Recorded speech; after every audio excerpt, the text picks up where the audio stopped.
Hello, and welcome to the Shoot, Reload, Repeat podcast. I am your host, Calvin, and I'm here today with my co-host, Charles. Good evening. Good evening. So, I know it's been a couple weeks since we posted our last episode. It's been a while. Both of us have been kind of busy with the real world, so finally got time to sit down and record an episode. Today's episode, we are going to talk about reloading because it's in the name, shoot, reload, repeat. It's a really big part of competition shooting. But before we do that, why don't we talk about what we each did in guns this week? So why don't you go ahead and start us off, or I guess the last couple weeks since we haven't recorded. Well, I had a shoot last weekend, USPSA, but unfortunately, I didn't get signed up in time. So I didn't get to make the shoot. Gun related, I cleaned a few, but that's about all I've done the past couple of weeks. Why didn't you get to shoot that match? I didn't get signed up in time. So why don't you explain to our listeners the predicament that your local club is in? Okay, our local club is the West Texas Practical Shooters.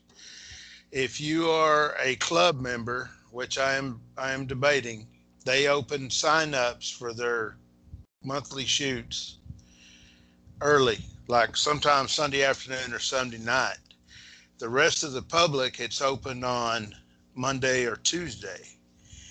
For some reason, I went to USPSA. I went to practice score at 5:30 a.m. on Tuesday, and I was unable to locate the match. And by the time it really got posted where you could see it, it was already full. And what's crazy about that is after you told me that, I went and I found it on practice score. They only had 3 squads.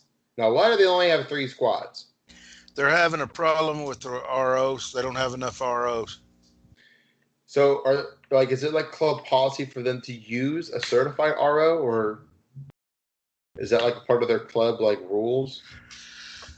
I guess so, because everybody in there's certified. And what's funny, they had a training class this winter, and basically there's a couple of the older guys. Well, I say older, the veteran guys in the club that are still being the ROs, but now it's also the younger guys.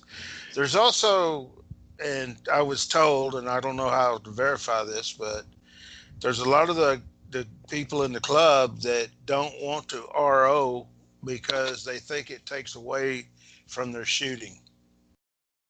Yeah. I see this 2 ways. First way is, as a local match, you don't need people that are certified ROs to run the timer.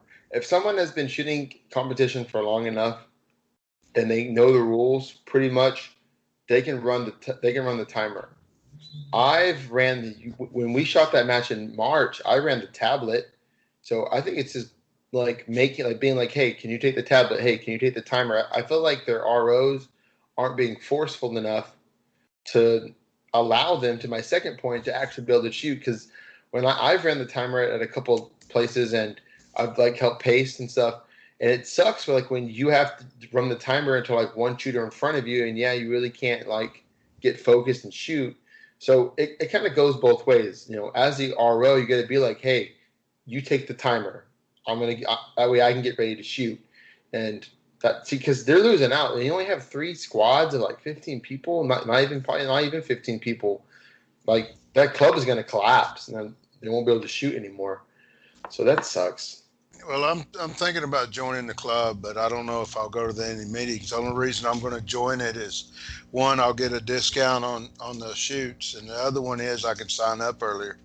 Because that was the first time I had an issue. That USPSA qualifier they had, I was able to go through the USPSA website and backdoor it and sign in because it was a USPSA event. So, all of my little tricks failed me last week, so I didn't get to go shoot.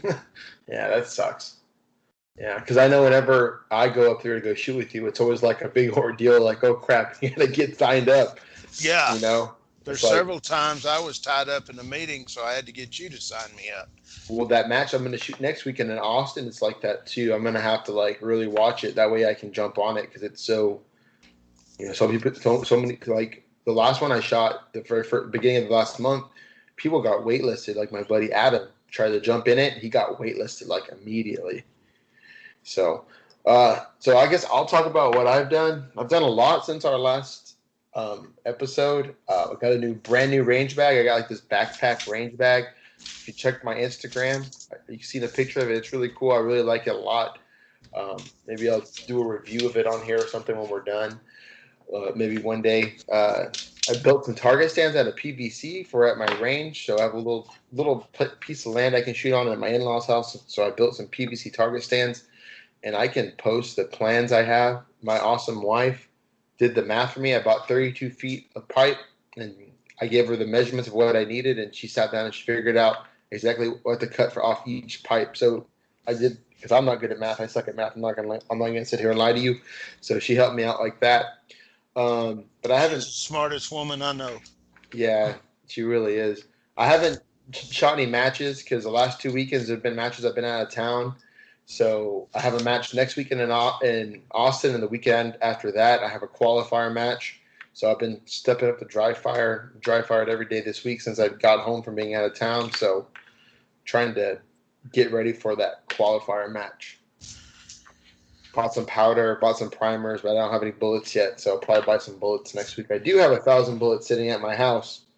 Yeah, we need to discuss that. I need photo evidence that it has not been opened. Yeah, I'll send you a picture when we're finished. No, you send it to your wife to send it to us. Hey, I did buy some powder. Yeah, you did. You bought your pound of powder. So what sucks for us is, I guess, where we live, there's not like a lot of like big reloading places. I don't know. I guess most stores don't carry a lot of powder. I had to go to Cabela's to buy the 4 pounds of tight group that I use. So I just got to buy some bullets and I'll be set. I got a bunch of brass cleaned up. I have like 2,000 rounds, pieces of brass ready to go, lubed, everything ready to go. So that kind of segues into what we're going to talk about today. We would like to talk about reloading, how we reload, what we do for reloading. Now, before we start this whole conversation, I want to preface this with our legalese, our lawyers have advised us that this is not advice. You should not take this as advice. So if you load 9 grains of tight group into your load and you try to shoot it and you blow your face off, it's not our fault. This is just us having a conversation about reloading. So I guess we can start. So me and you have you've been reloading technically longer than me, I guess. I don't really know. You've had your equipment for longer than I have. I've had it longer. We've been probably reloading about the same amount of time. Yeah, because you got yours a couple of years ago. I got mine just in April. So why don't you tell everybody? Why don't you explain your setup? What are you reloading on? What press are you using? I'm using an RCBS single stage. It was my brother-in-law's that passed away, and my sister-in-law gave me all of his equipment. I really got a pretty good little setup.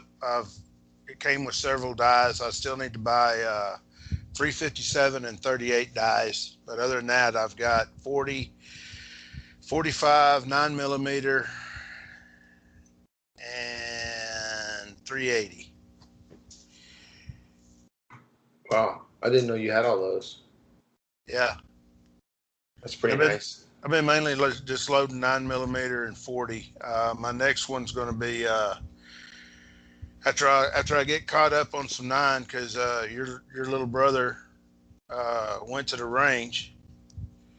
I don't know. I have not looked at my supply to see how low I am now. So he shot your reloaded ammo? Yes.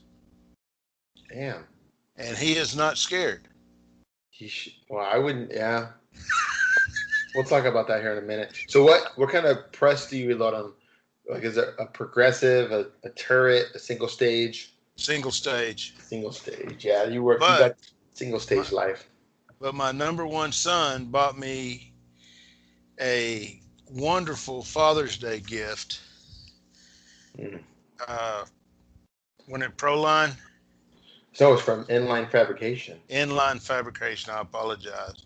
But what it is, it's a cool little device that goes on my reloader that will automatically kick the brass out when I'm reloading, so it frees up a hand.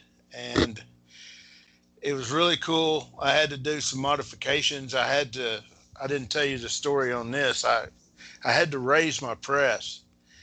I took a 2x6 and bolted it onto that to raise it.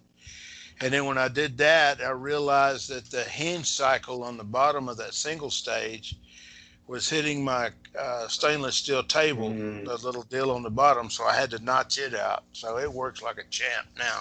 I was gonna buy you a stand, like one of the strong mounts, but I know that you like to sit down because I don't like to sit down and reload. I like to stand, and I know you like to sit, so I didn't buy it for you. So if you don't know what a single stage press is, basically it's a lever, and you put your gun, like you put your piece of brass in, and then at the top you just put in your different dies. So you have like your resizing and your sizing die and the depriming die, and then when you seat your bullet, you have to.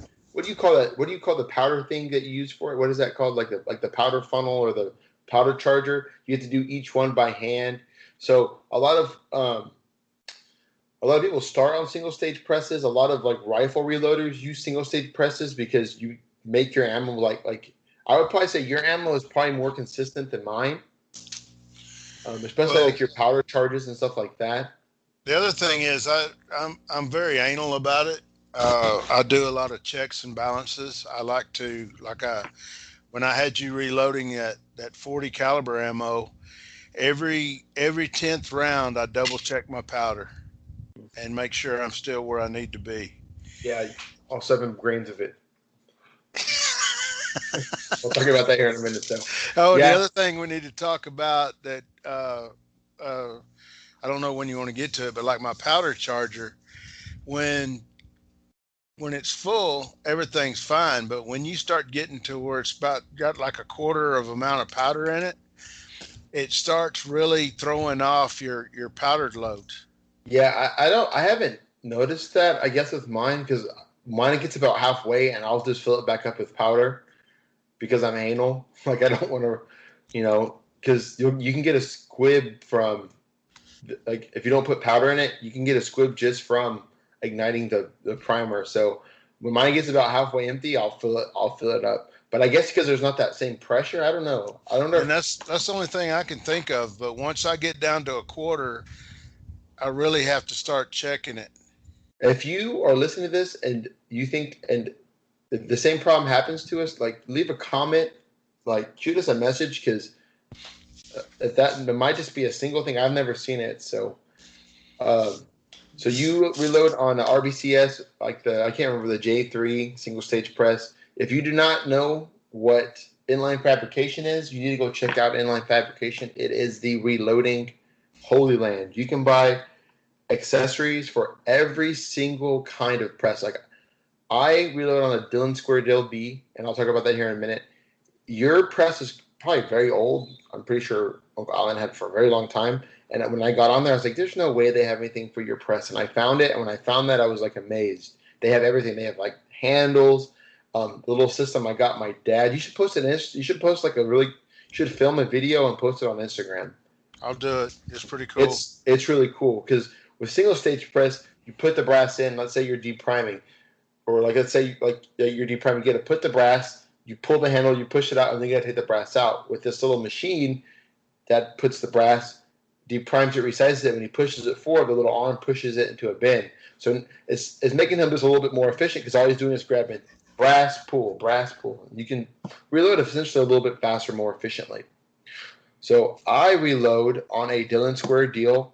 When I decided to get into reloading, it was pretty much after I came and shot with you during spring break, and I saw your whole setup. I wanted to get into it.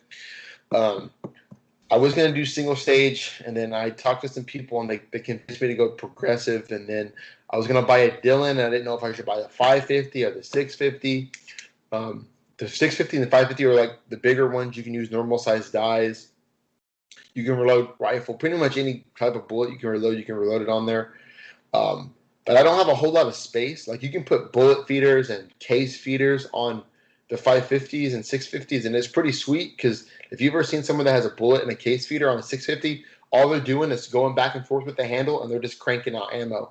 Or even you can buy like a 1050, and you can buy an ammo bot thing, and a robot arm, and it just loads for you. You can reload like 1,000. All you gotta do is keep putting bullets and powder and primers, and you can reload like 1,000, more than 1,000 bullets in an hour. So I reload on a Dillon Square deal. It's a progressive press. So basically, it has all 4 stations. So you put the brass in the first station, you pull it down and do primers resizes, goes to the next stage, you push forward, it seats the primer. The second stage is powder charge.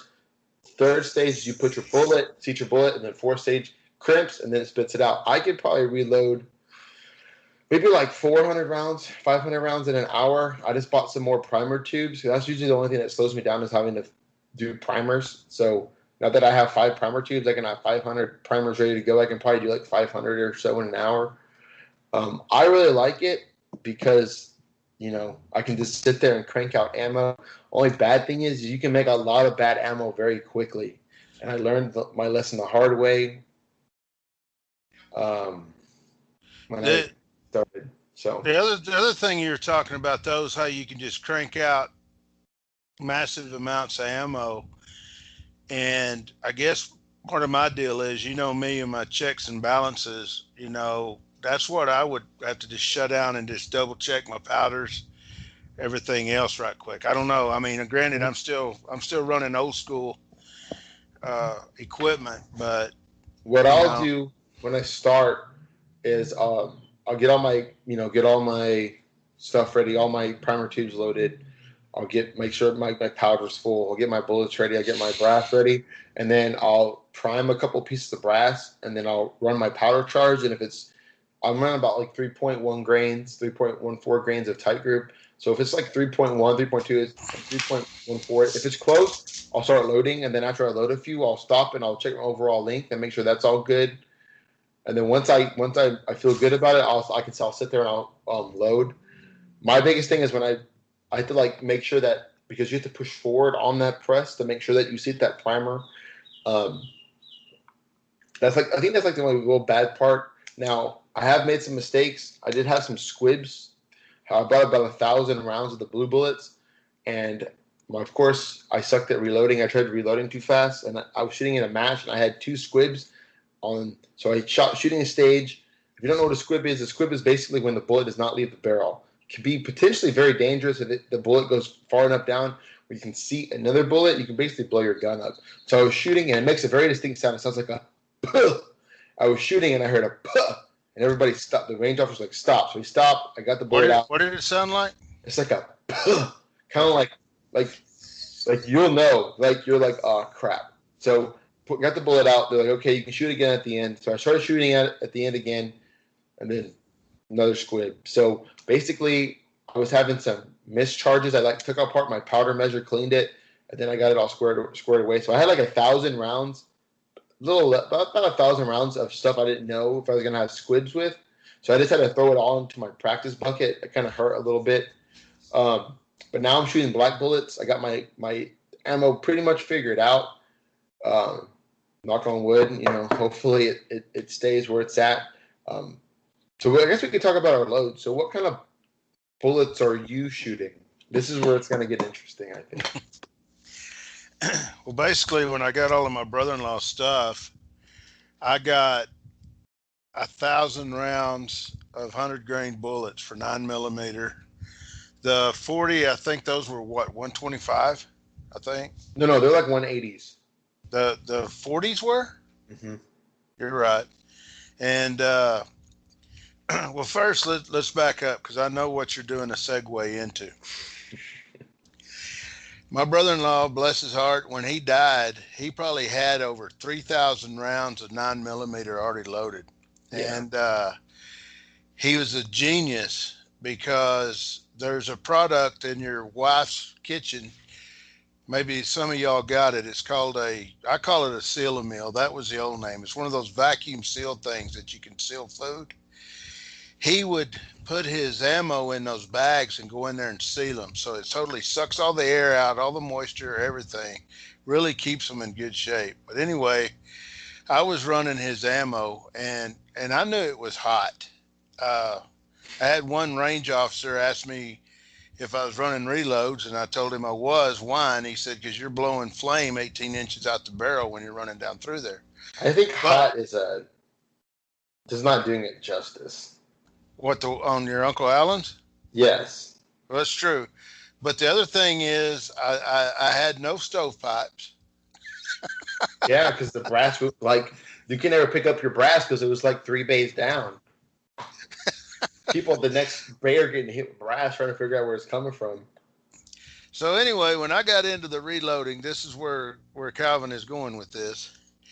I took one of my brother-in-law's rounds apart and checked the powder, and he was running 7.4 grains. Of CFE And pistol. huh? Of CFE pistol, right? Yeah. Yeah. So he was running 7.4 grains. So I thought, man, that is hot. So I loaded nearly 1,000 rounds at 6.4. And But what's crazy about that is though, if you do the math, with a CFE pistol with 100 grain bullet, that much powder, you're like barely making power factor. Do you still have some of that ammo? mm-hmm. Can you like when you come up here, Blake? Can I have some of it so I can show my friends? What are you And gonna I want to chrono it too, so I can see where you're at power factor wise. I want to see what your feet per second are. So what are you gonna do? Pull my pants down in front of your friends? No, I just want to like. I've told some people about it and they're intrigued. Why are they intrigued? Because they think it's too hot? Yeah, Oh, yeah. If eh, you could just give me like 100 rounds, because I want to chrono some of it and see what it's chronoing at. I bet because with a 100 grain bullet, that's not a very heavy bullet, so you might be. I bet you're making power factor, but it's hot. well, You, I think so too. And when you do the silhouettes, they go down. that's true. That's true. Yeah. Yeah, But we did a side by side comparison. We went to that indoor range. So we went to an indoor range to shoot. It was raining. We were going to go out and shoot a match, but it got canceled. So we loaded up a magazine of my bullets and my dad's bullets. So we did 1-in-1. So it was like this. It was like my bullet, pew, dad's bullet, pow. My bullets, pew, dad's bullets, pow. And I was like, and then that's when you looked at me and said, "Yep, you're right." So I'm running black bullets. I'm wearing 147 grain. Only thing about the black bullets, they're so most bullet diameter or like the width is like a 3.55. These are 3.56, so a little bit wider. So you kind of get a little bit of a bulge. So you're really gonna make sure you case gauge that ammo. I was running like 3.08 grains of tight group in my load, but then I had those squibs, and so I just bumped it up just a little bit, like half a grain, like zero point 0.8 grains, and so now I'm about 3.14, a little bit less. And I really like my ammo shoots pretty smooth. Um, I think it shoots somewhat flat. I could probably knock a little bit of the powder off, but I like it where it's at.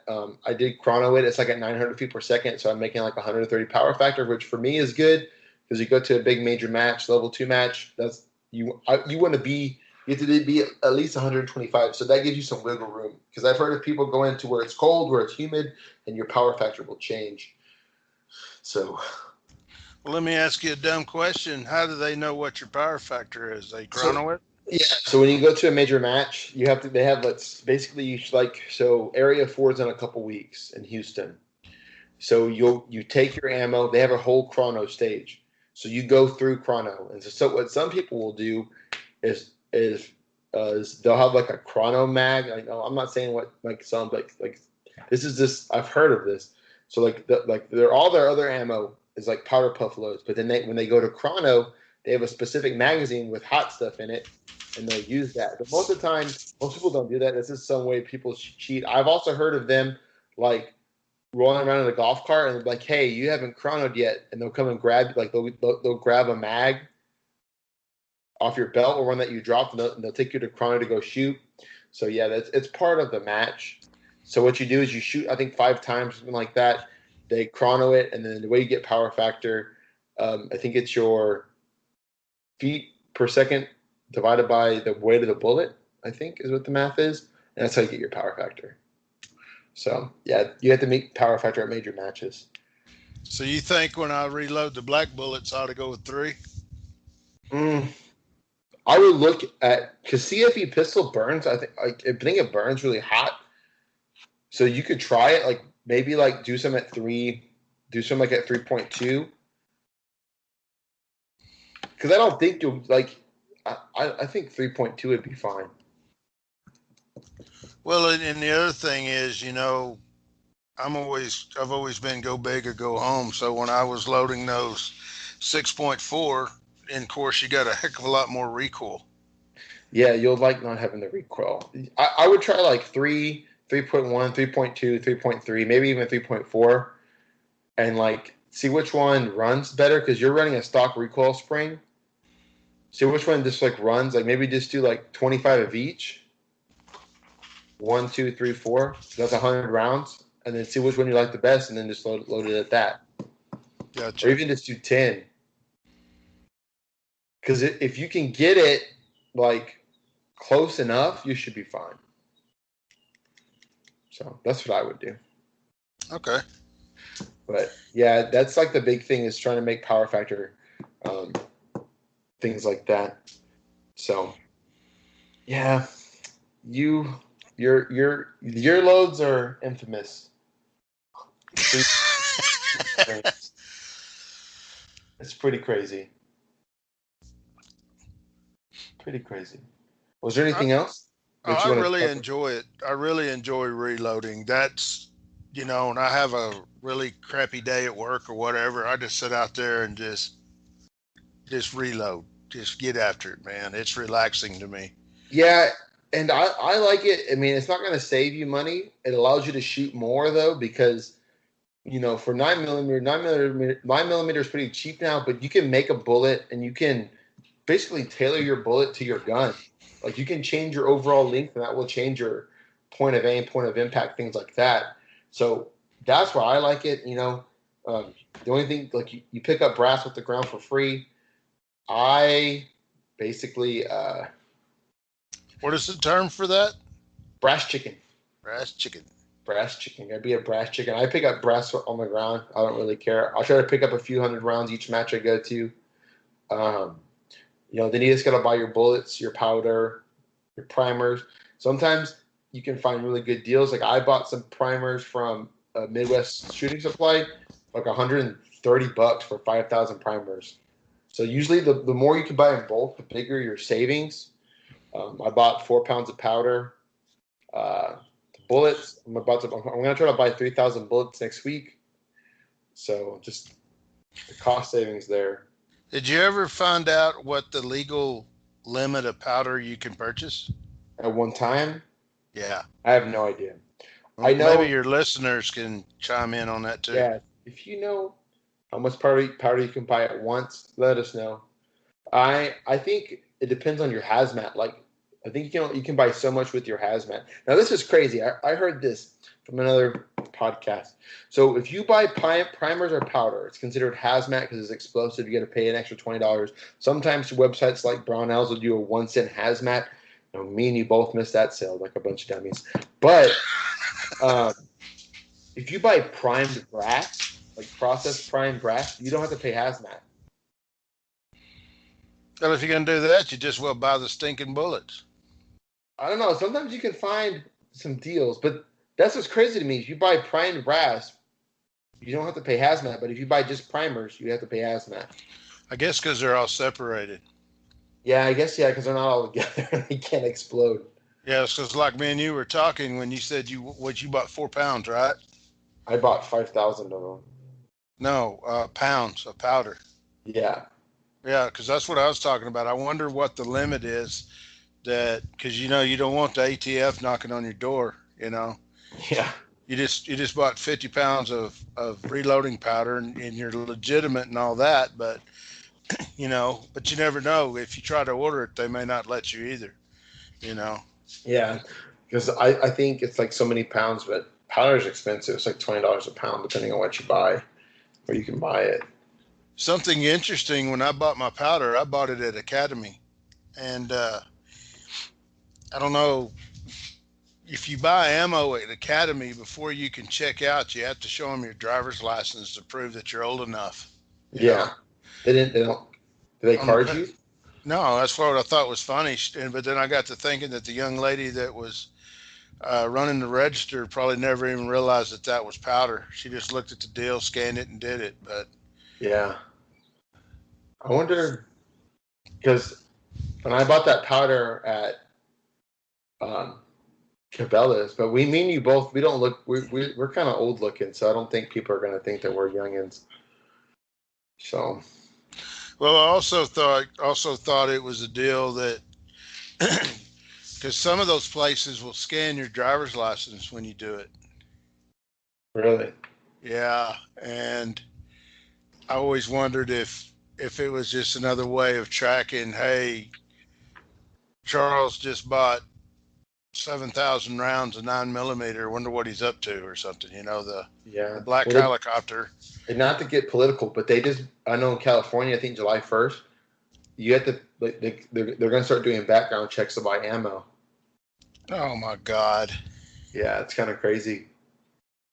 Well, you also heard that they are trying to ban suppressors. Yeah, yeah, it's kind of crazy. That's why I live in Texas. Yeah, good old state, good old Lone Star State. Now, this is the only advice I'm going to give on this show about reloading. Is when you start reloading, make sure that you have all your ducks in a row before you start. Oh Like yes. make sure you have all enough powder, enough primers, enough bullets. Make sure like you have some legit load data. I think I spent like a few hours each night looking up load data. I joined some Facebook groups.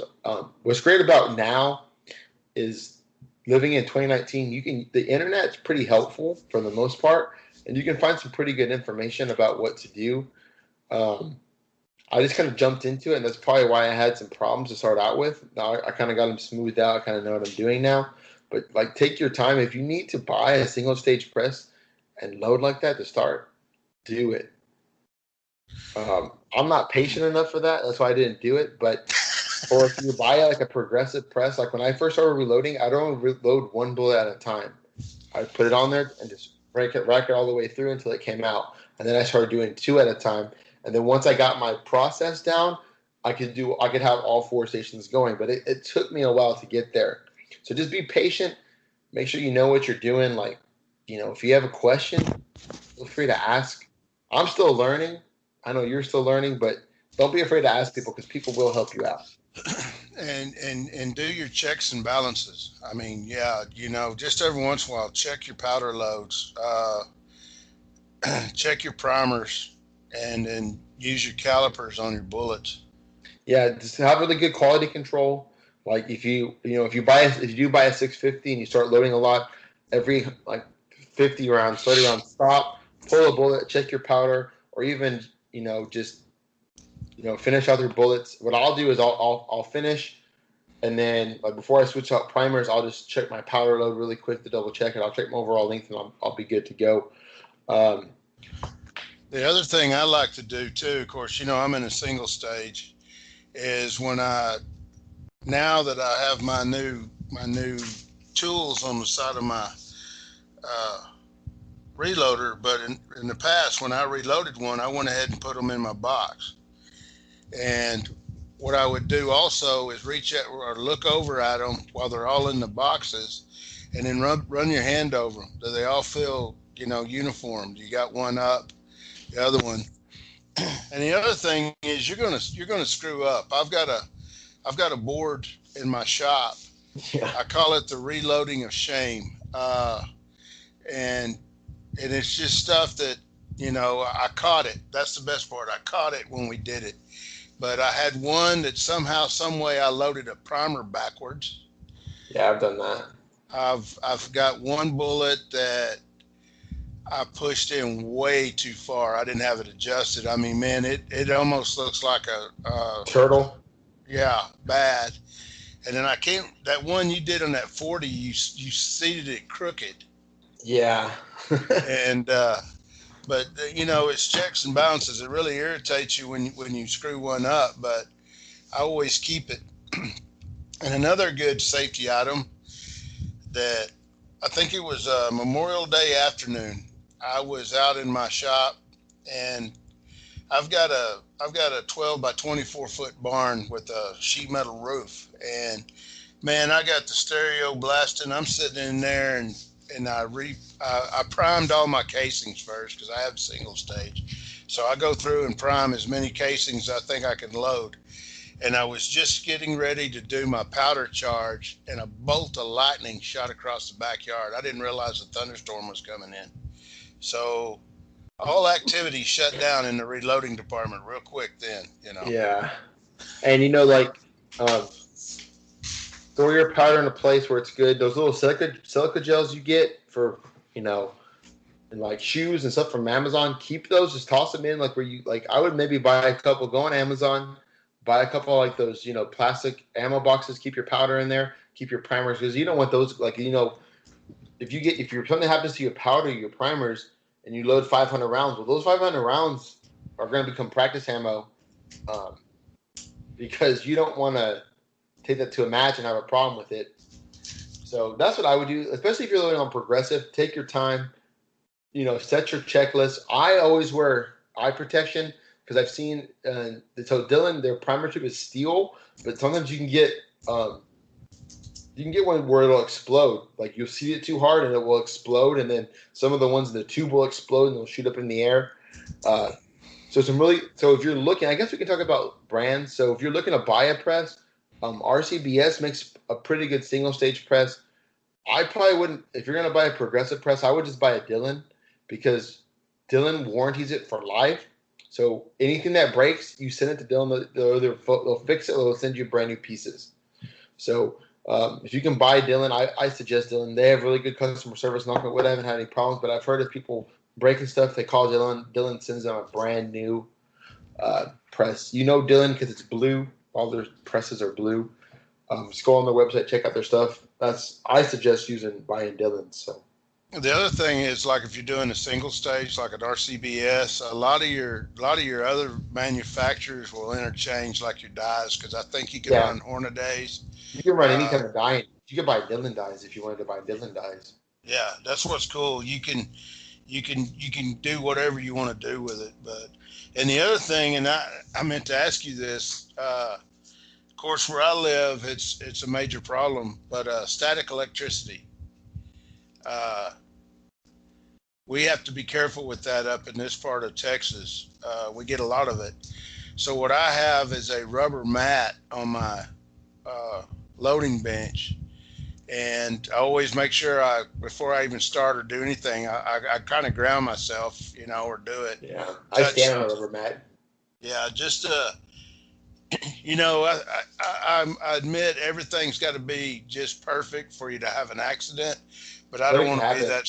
But I don't want to be that statistic. Yeah. Yeah, I agree. That is one thing I did not mention. So with the Dylan Square deal, it's a smaller press. So if you want to do a caliber conversion, you have to buy square deal. You have to buy square deal dies and stuff like that. So I couldn't use I couldn't go to my dad's house and take his 40 millimeter dies and load 40 because they're smaller dies. So, but I don't really have anything else. Do you have anything else you want to add about the reloading? No, sir. I think we covered everything. And again, this is just how we do it. Dude. Yeah, it's just our process. You are responsible for yourself. There's more people that are more knowledgeable that have been reloading longer than us that are on the internet that you can listen to. Some podcasts that answer questions. So Make Ready podcast and the Paracast are practically armed response academy or something like that. Both of them, those guys, they've all been shooting reloading for years. So I asked them a lot of questions on their podcast. So you just go on their Facebook page and they'll ask for questions for the show. You can submit it, they'll probably answer it. So that's a good place to go. So another plug, go to Inline Fabrication Facebook page. They've got they got some funny stuff on it, and then they have a lot of their products, stuff like that. Yeah, check out Inline Fabrication. They're not a sponsor of the show. I wish they were, but Um, they have really great stuff. So thank you guys for listening. If you were listening to this on any podcast app, please go ahead and give us a like. If you're listening to this on Apple Podcasts, give us that 5-star rating. Even if you hate the show, still give us that 5-star rating. Tell us why you hate the show. Tell us why you like the show. If we get enough ratings, we'll do a feedback show. We'll read our ratings. I think we only have like 3 or 4 of them right now. So when we get more, we'll definitely do one of those shows. Why don't you plug all your stuff?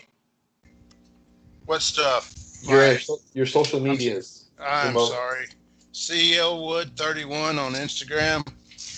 If you go on there, you might see a little bit of shooting stuff, but a lot of food. my barbecue grill conquest. Yeah. You can follow me on Instagram at Practical as Buck, Facebook at Practical as Buck. We also have a Facebook page. Just type in Shoot, Reload, Repeat Podcast. I'll link in the show notes. That way you can go on there, like our page. Maybe we'll do a listener question episode in the future. Maybe I'll put a feeler out. Maybe next week we can do one of those. So which one? I'm sorry, which? On Facebook we'll do a questions episode and we can answer people's questions. So that might be interesting. Maybe we'll do that next week. I got a couple guests I need to have on the show. I just haven't been able to contact them and get them going. So that is all we have for you today. Thank you guys for listening. Thanks for tuning in. This was the Shoot, Reload, Repeat podcast, and shoot fast and don't suck.